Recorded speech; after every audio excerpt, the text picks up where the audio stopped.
responderem as perguntas, talvez encaminhar para o final.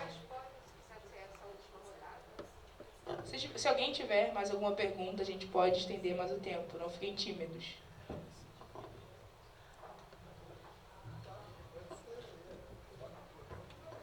Então, eu vou primeiro, então, agora.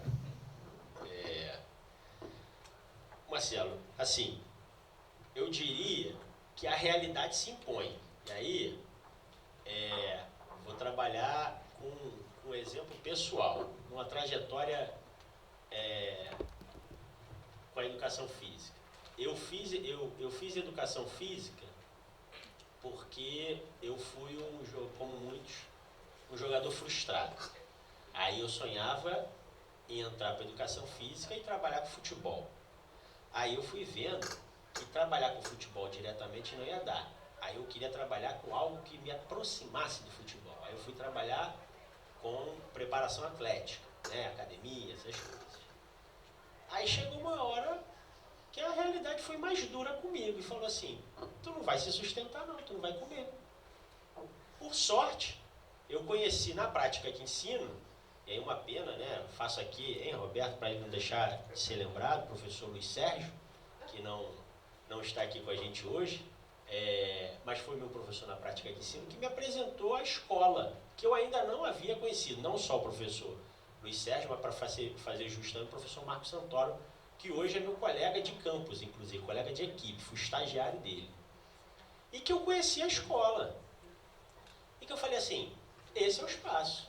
Porque eu já era mais velho, falando assim, bom, aqui eu vou conseguir dar conta da minha vida, mas foi na base do cascudo.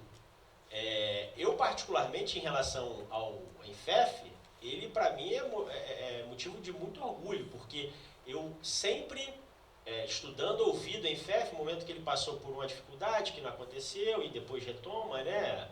E agora, consolidado, mesmo na pandemia, ele foi. Inclusive, nós temos no Pedro II o ENEF, do qual, nos debates, sempre fiz menção ao Enfef, que era, se não o único, um dos poucos espaços de reflexão da nossa área, com contundência, que, né, abarcava um grande número de pessoas e tudo mais. Mas a gente está vivendo a Copa do Mundo, né? E a Bélgica ganhou o Brasil na última Copa do Mundo, e isso também se impõe. É complexo a gente pensar sobre isso, né?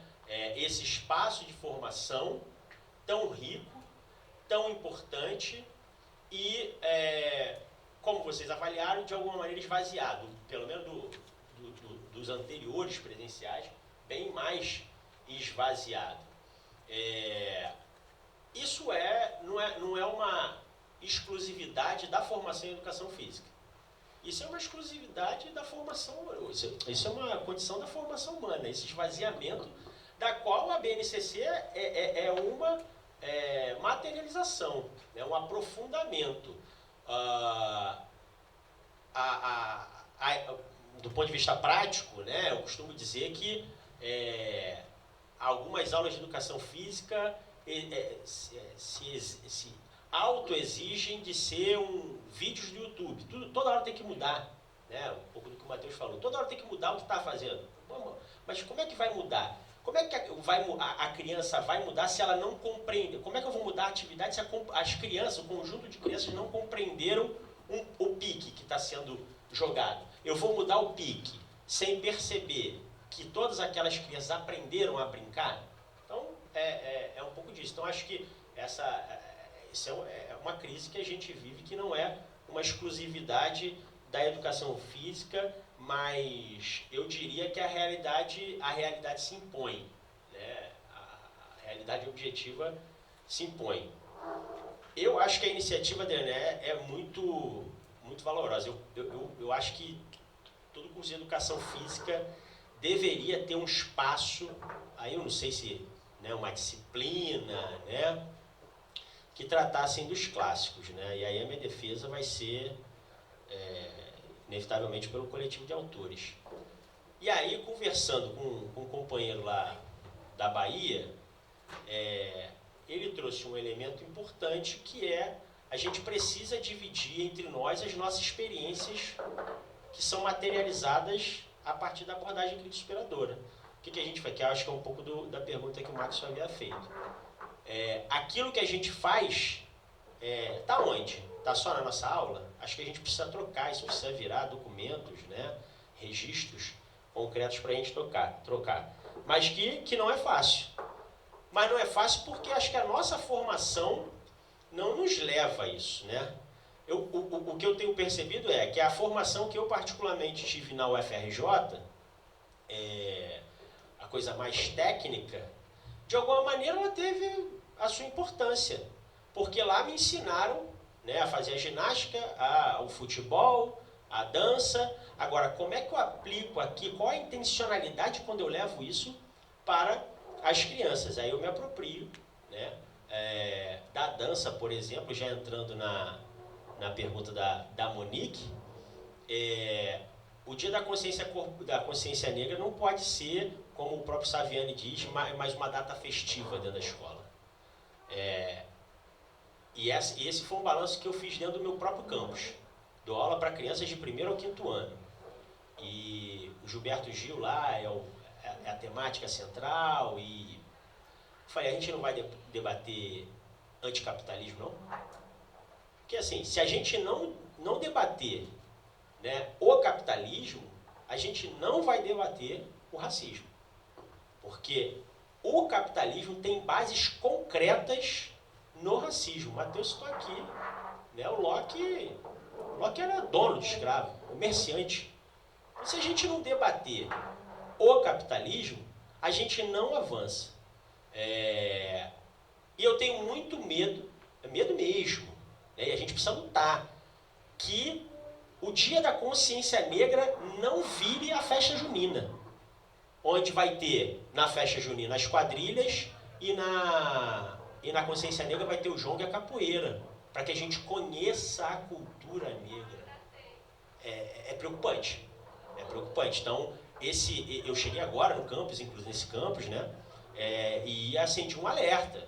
Se a gente não debater as condições de vida dos nossos estudantes pretos, a gente não vai debater o racismo. Então, a meu ver, debater, né, o antirracismo precisa estar de mão dada com o anticapitalismo, que não é contemporâneo. A gente fica nessa base histórica, mas vamos para os dados concretos da atualidade.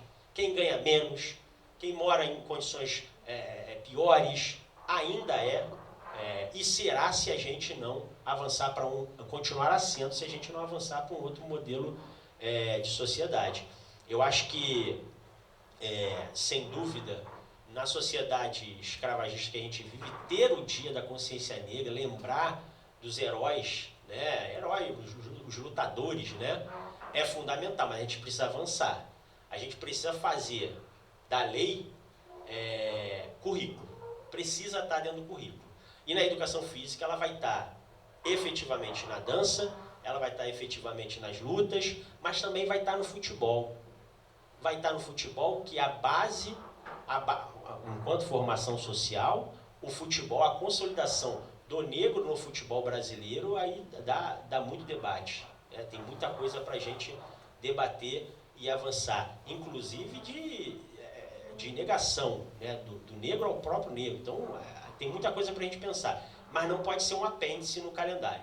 Tem que ser currículo. Precisa ser currículo, e um currículo pautado também no anticapitalismo, ser anticapitalista.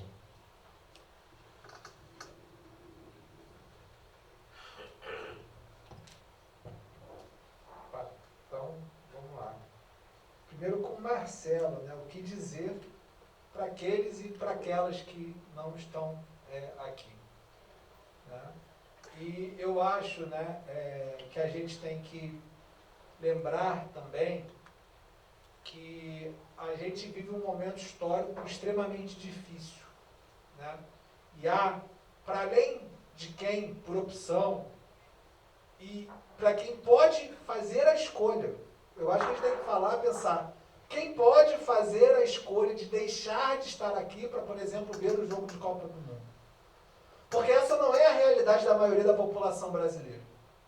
Porque quando eu estava na faculdade mesmo, não pertencendo às camadas mais pauperizadas da população, quando eu estava na faculdade, eu ficava extremamente feliz quando tinha um feriado, que aquele dia eu não gastava o dinheiro da passagem do lanche. Tá? Então, esse é o ponto.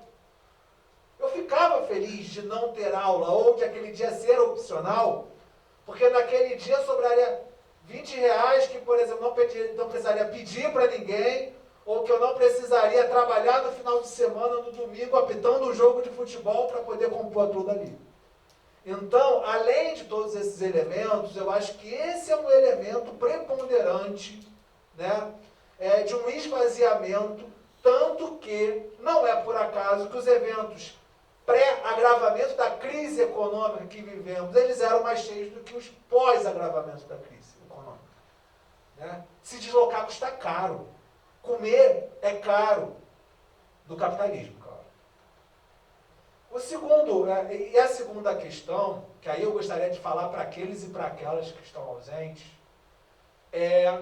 nesse espaço aqui, e não é porque estamos nós, mas porque temos um conjunto de referências aqui, né?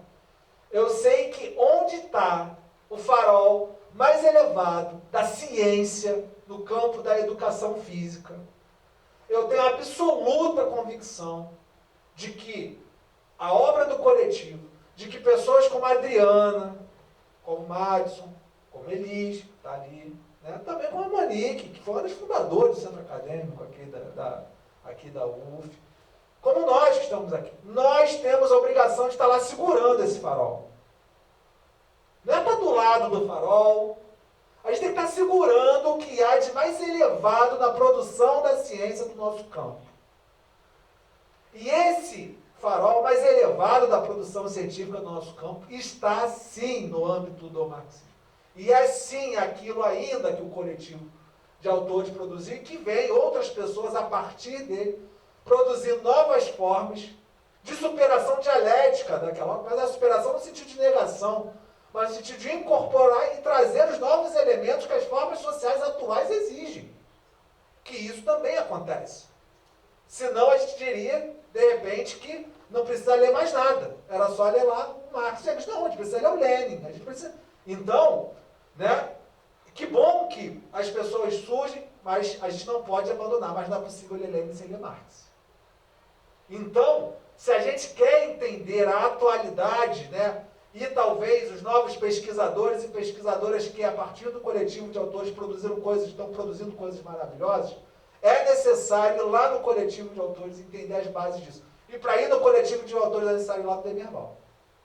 Que a pedagogia histórico-crítica é a base da pedagogia crítico-superadora. Né? Então, e aí entender a ciência é custoso. Exige disciplina. E exige tudo aquilo que o capitalismo nos toma, que é o tempo. O capitalismo, acima de qualquer coisa, é o sistema de controle do tempo da humanidade.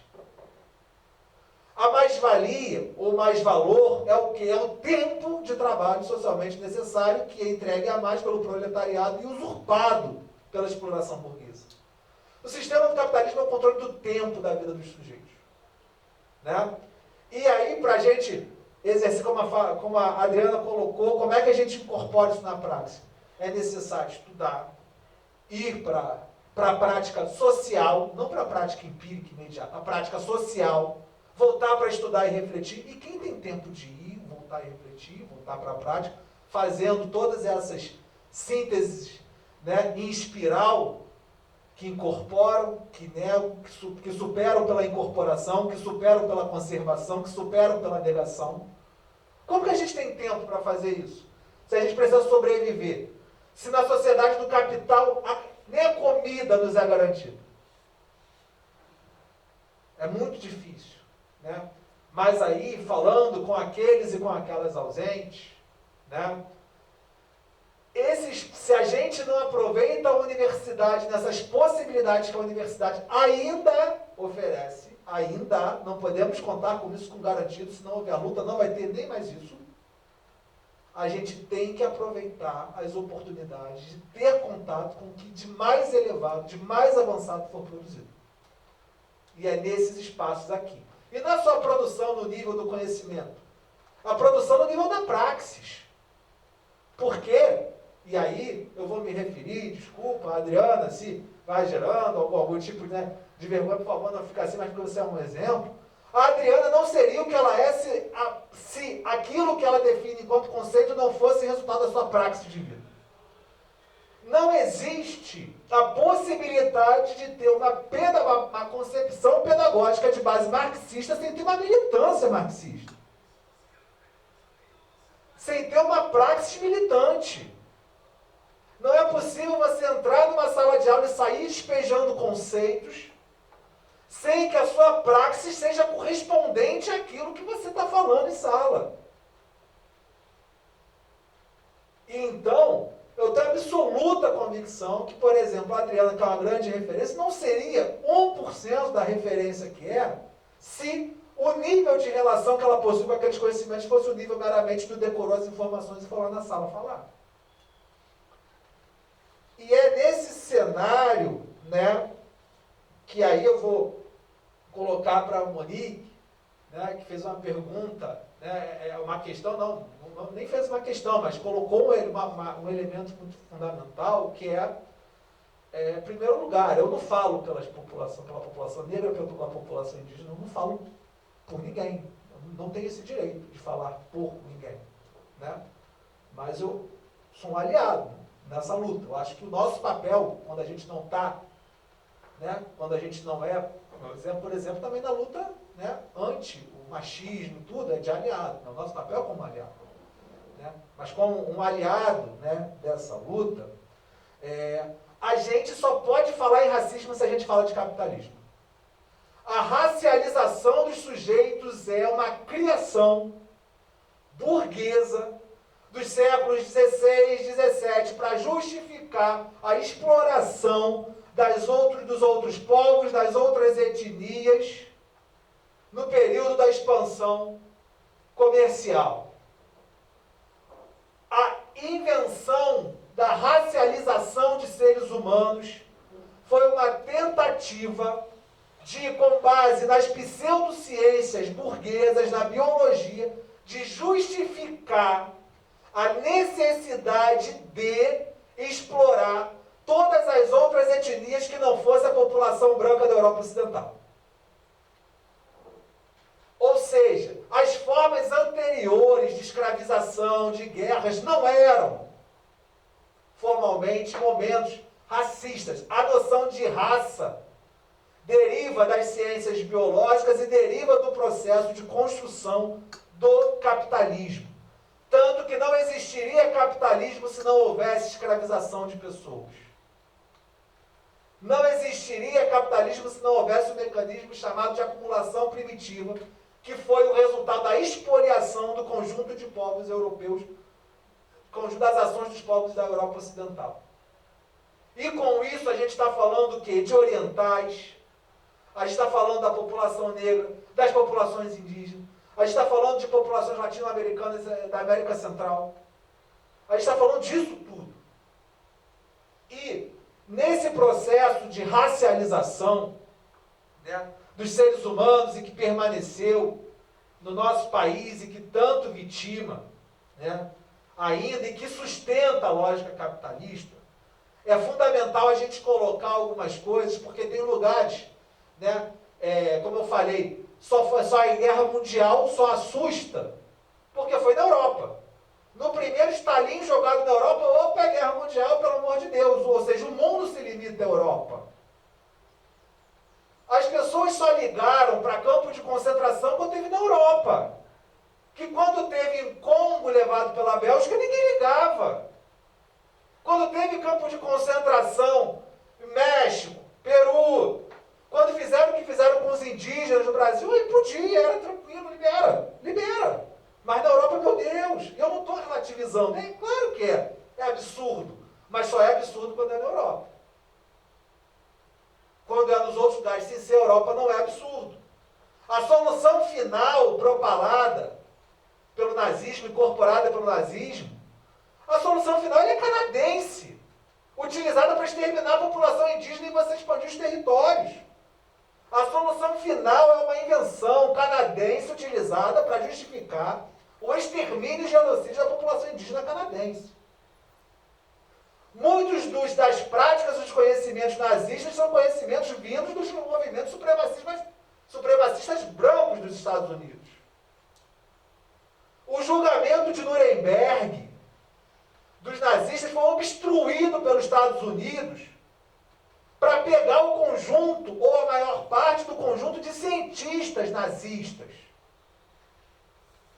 Nos Estados Unidos, após a Segunda Guerra Mundial, as políticas de segregação racial cresceram após a derrota do nazismo. Não dá para ignorar o papel de Churchill na elaboração do apartheid e do extermínio da população na Índia, e na China, e em outros lugares. Ou seja, não é possível, não é imaginável a gente pensar, a gente fazer o debate, como foi falado aqui, de racismo, se a gente falar das bases capitalistas, de todos os tipos de racismo. E aí, quando a gente leva para a escola, só para finalizar, a gente não pode, e é contraproducente, quando a gente limita o debate de racismo, o debate de machismo, o debate de LGBT mais fobia, ao debate moralista. Não seja racista porque é feio, porque é mau. Não! É debater a racionalidade, o porquê existe o racismo, quem lucra com o racismo, quem ganha com o racismo, e porque é necessário esmagar o racismo e, se possível, os racistas. Isso é fundamental. Mas isso não dá para fazer se a escola continuar tratando ou de forma folclórica ou de forma moralista. Todos esses temas, todas essas questões, essas outras opressões que são muito facilmente usurpadas pelo capitalismo como forma de aumentar a exploração de uma parcela absoluta da humanidade, uma mínima parcela que lucra. Né? E por isso é fundamental, né, que a gente tenha construído espaços, que a gente possa também ouvir, né, as experiências, né, das populações que são mais afetadas concretamente, porque nada que eu fale aqui vai substituir a concretude de um relato de quem sofre a questão. Por isso que eu não posso falar por ninguém. Mas é fundamental que construamos essas pontes, essas possibilidades, para que possa haver não só meios de fazer esse combate ao racismo, e é claro, e as outras formas também de opressões, né, como são colocadas atualmente, mas também que a gente pense no mecanismo de superar, né, isso de uma vez por todas. E aí, não vamos superar isso com políticas remediadoras ainda no nível do capitalismo, por mais que elas sejam importantes, porque o capitalismo, ele sempre vai sobreviver. Pensávamos que algumas coisas já estavam pacificadas. Pensávamos que a população LGBT+, ia continuar garantindo direitos, que a marcha do progresso era indelével, pensávamos que as mulheres continuariam avançando, pensávamos que o genocídio da população negra ia diminuir, ia só o capitalismo entrar em crise, ia só haver a necessidade de aumentar a exploração da classe trabalhadora, que todas essas conquistas elas são duramente ameaçadas por retrocessos. Nenhuma conquista ela é garantida de forma perene em um sistema cujo interesse, cujo cerne é a lucratividade em detrimento de qualquer necessidade humana. Então, para que isso se transforme, para que a gente possa extinguir, possa esmagar de uma vez por todas qualquer sistema, qualquer forma de exploração, e essas formas de exploração que criam essas diferenciações entre sujeitos, esses horrores, é necessário destruir a base material que permita que elas existam. É necessário destruir o capitalismo, porque só assim a gente derruba e acaba com a barbárie. E essas manifestações são manifestações absolutas e inequívocas ainda da nossa condição de barbárie e que nós vamos superar. Mas a gente vai precisar lutar bastante para isso.